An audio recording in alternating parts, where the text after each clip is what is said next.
Hello friends, कैसे हैं आप सभी। उम्मीद करता हूँ बहुत अच्छे होंगे और रनिंग की तैयारी कर रहे होंगे। अभी हमें एक कमेंट मिला कि सर आप मेडिकल के बारे में बताइए, आखिर मेडिकल कैसा होता है। और सबसे बड़ा क्वेश्चन यही रहता है कि मेडिकल में कितना रुपए लगता है और यूपी पुलिस मेडिकल में कितना रुपए लगता है और वो रुपए मांगता कौन है, किसके द्वारा रुपए जाता है। मैं सारे के सारे डाउट क्लियर करने जा रहा हूँ आप लोगों के सामने स्टेप बाय स्टेप। और ये भी बताने जा रहा हूँ कि आखिर मेडिकल होता कैसे है, क्या तरीका रहा है, हमारा कैसे हुआ है। मैं सब स्टेप आपको क्लियर करने जा रहा हूँ और स्टेप बाय स्टेप क्लियर करूंगा। आप देखते रहिए कि पहला स्टेप है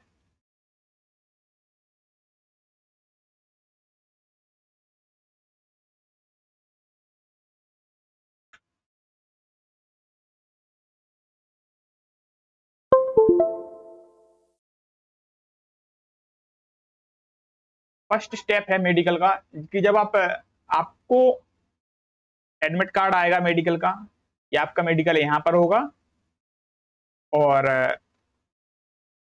लेकिन वो एडमिट कार्ड मेडिकल का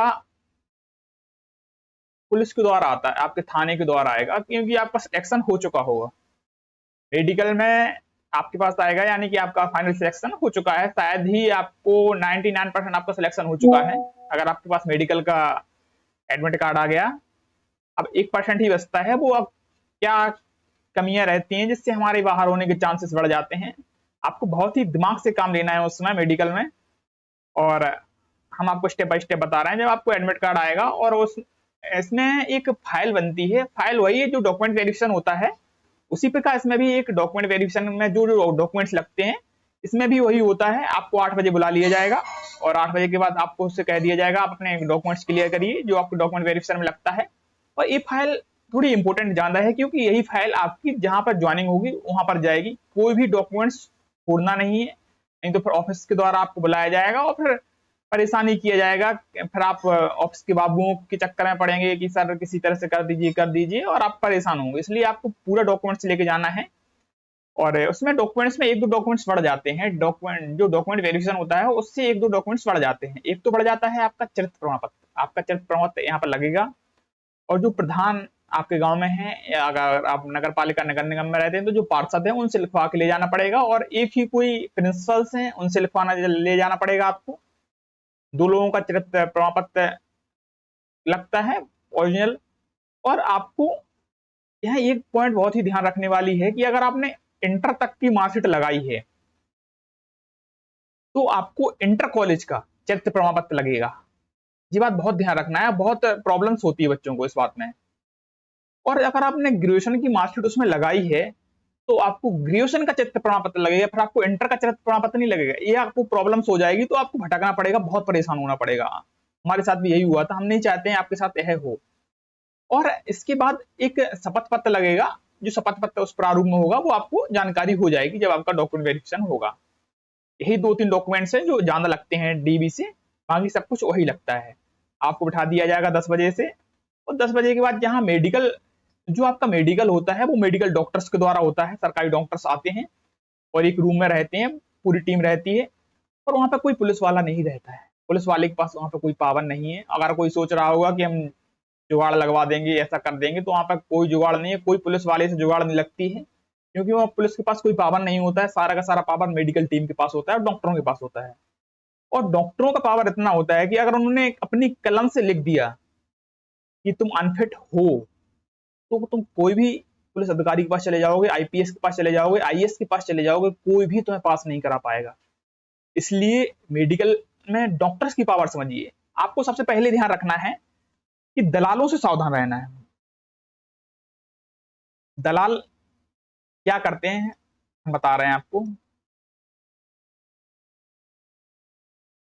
दलाल के पास दिमाग होता है, वो क्या करते हैं, आपसे कहेंगे हम आपका मेडिकल करवा देंगे, आपको परेशान होने की जरूरत नहीं है, आप हमको पैसा दे दीजिए। आप उनको आप उसमें यह चाहते हैं कि कोई हमारा मेडिकल करवा दे, हमसे पैसा ले ले। यही होता है उसमें। इतने एक्साइटेड एक्साइटेड रहते हैं बच्चे, वो चाहते हैं हमारा मेडिकल हो जाए, हमसे जितना पैसा लेना है कोई ले ले। और वो आपसे थोड़ा भी कहेंगे हमारी बहुत लंबी जुगाड़ है वहां पे, हमको पैसा दे दीजिए। आप उनको पैसा दे देंगे और वो करते क्या है, ऐसी 10 लोगों के पैसा ले लेंगे। 10 लोगों के, उन्हें पता है 10 में से 9 या 8 या 9 बच्चे अपने आप पास हो जाएंगे।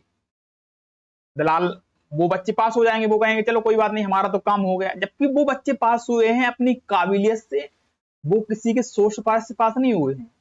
और जब एक बच्चा जो फेल हो जाएगा, अब वो दलाल के पास जाएगा मेरा पैसा वापस करो, दलाल बड़ी खुशी से उसका पैसा रिटर्न कर देते हैं। अब एक का पैसा रिटर्न कर दिया और 8-9 के फ्री फंड का पैसा उनको मिल गया। यही होता है, मैं फिर से आपसे कह रहा हूं, इस बात का विशेष ध्यान रखना है, कोई भी दलाल के चक्कर में नहीं पड़ना है आपको। हाँ, अगर आपसे कोई जो वहां पर मेडिकल टीम बैठी हुई है, अगर वो आपसे कुछ कहते हैं तो उनकी बात का ध्यान देना है, किसी दलालों की बात का ध्यान नहीं देना है। अब आपको डॉक्टरी मेडिकल होता कैसे है, हम फिर से इसके बारे में बताएंगे, पैसे के बारे में। पहले हम आपको स्टेप बाय स्टेप बता देते हैं। और सबसे पहले आपका चेस्ट नापा जाएगा, लड़के होंगे और लड़कियां होंगी तो आपका वेट नापा जाएगा। लड़कियों को वेट नापा जाता है और लड़कों का भी वेट नापा जाता है। यह वेट डॉक्यूमेंट्स में भरा जाता है। इसके बाद जो सेकंड स्टेप होता है बॉयज के लिए, ओनली बॉयज, इनका प्राइवेट पार्ट्स देखे जाते हैं और हाइड्रोसिल चेक किया जाता है कि लड़कों को हाइड्रोसिल तो नहीं है। और इसके बाद फिर तीसरा डॉक्टर मिलता है,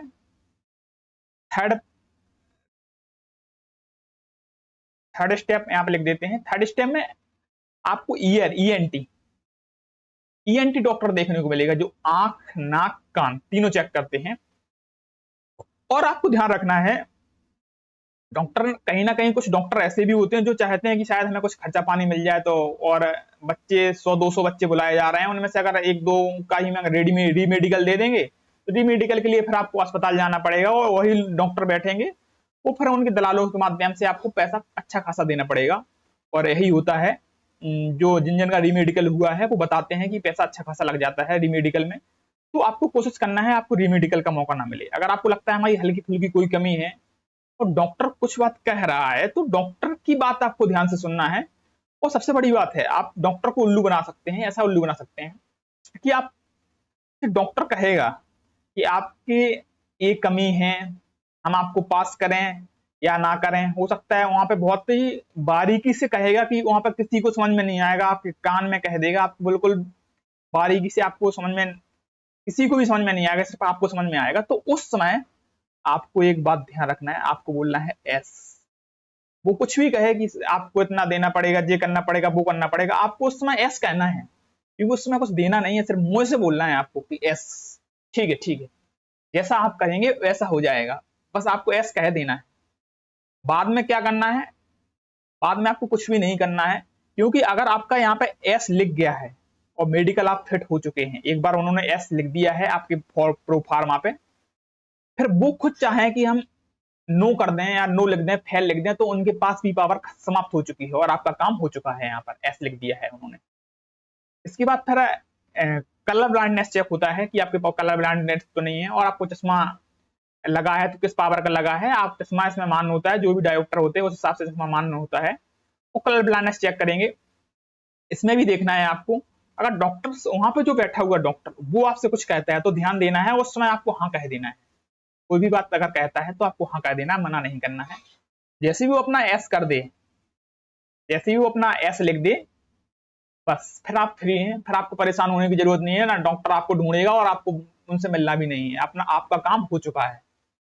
इसके बाद 2-3 बज जाएंगे, आपका काम हो चुका होगा और फाइल जमा हो जाएगी। लास्ट में जाते समय हमने देखा है कि कोई कर्मचारी कह देते हैं सर आपकी खुशी से जो कुछ मीठा पानी देना चाहते हो दे दो, तो आपको कुछ भी नहीं देना है, आपका काम हो चुका है, किसी के बहकावे मत आना है। अब हमने आपको दलालों का भी बता दिया है और डॉक्टर्स का बता दिया है कि डॉक्टर्स को आपको कोशिश करना है कि आपको रीमेडिकल ना दें, क्योंकि रीमेडिकल में बहुत दलाल एक्टिव हो जाते हैं और दलालों के माध्यम आपको बहुत परेशान होना पड़ सकता है। अब हमारे साथ क्या हुआ वो तो मैं आपको नहीं बता पाऊंगा, लेकिन मैंने आपको स्टेप बाय स्टेप बता दिया है क्या क्या होता है। और अगर आपको लगता है कि आपके अंदर कोई कमी है तो उस बात को थोड़ा नोटिस करके चलना है, उस बात पे जहां ध्यान देना है कि आखिर हमारी कोई कमी दिखा रहा है कि नहीं दिखा रहा है। थोड़ी बहुत कमी इग्नोर कर दी जाती है और उसमें आपको बिल्कुल भी परेशान होने की जरूरत नहीं है, लेकिन जो डॉक्टर अंदर बैठे हुए हैं उनकी बात को ध्यान देना है। आपको वहां पर नो नहीं कहना है, वहां पर एस करना है और किसी से अपना काम बना लीजिए। इसके बाद सब लोग गए भाड़ में, आपका काम हो चुका है। अगर इसके बाद अगर आपको कोई डाउट हो रहा है तो कमेंट बॉक्स में क्वेश्चन कर दीजिए, उसका आंसर हम दे देंगे।